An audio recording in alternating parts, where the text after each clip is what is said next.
Hello there, everybody. Hey, you know what today is, don't you? Oh, you bet you know what it is. It's Testy Tuesday. So you had better have been reading your Bible because I'm going to give you a test today coming from the book of Deuteronomy. Yeah, Deuteronomy 26, verses 1 through 11. That's our Old Testament lesson for this coming week.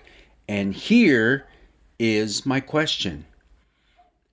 There's a little section of this that talks about an individual, and I want you to name me who that individual is. Let me read this section.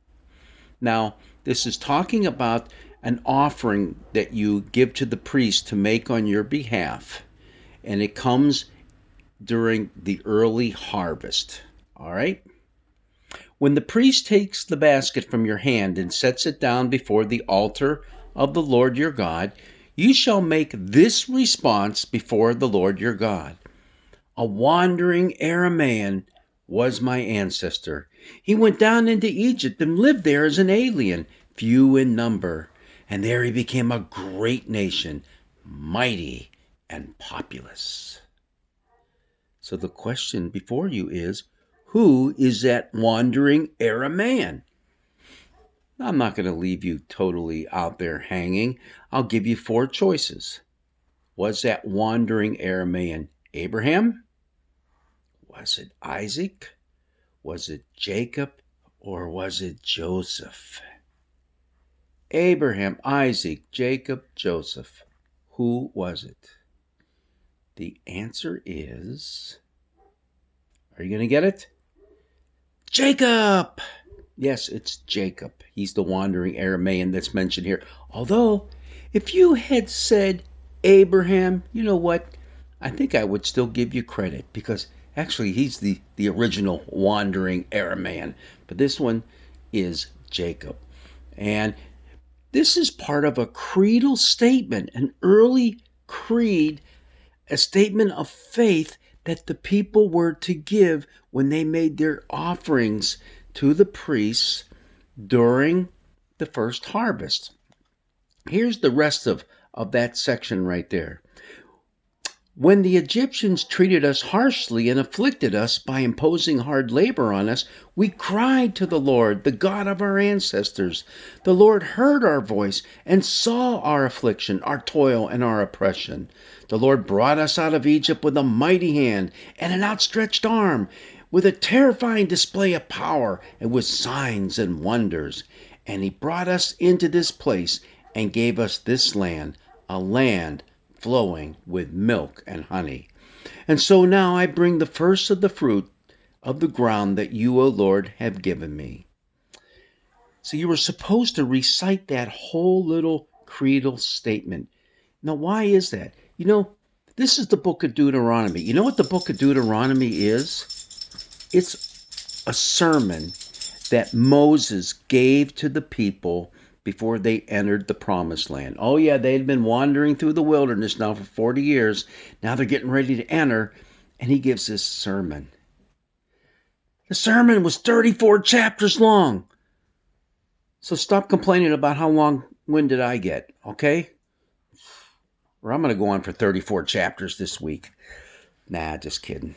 I'll go for 33 instead. Give you a break.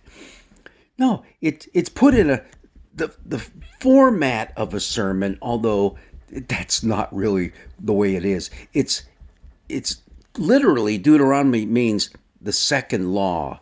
It's a rehash of what you find in Exodus, Leviticus, and Numbers. Okay, but it's put together in this concise little form as if Moses is giving a sermon to the people. But it's very apparent that this has been reworked, probably post-exilic time after the people have been in exile in Babylon. But it helps put everything back together and why they do what they do. And the constant refrain that comes in the book of Deuteronomy is remember, remember, remember where you came from. Remember who you belong to, who your ancestors are. Remember why you're doing these things. Remember who you belong to. Remember whose you are. You belong to God. And this life and this land that you have is a gift, a wonderful gift.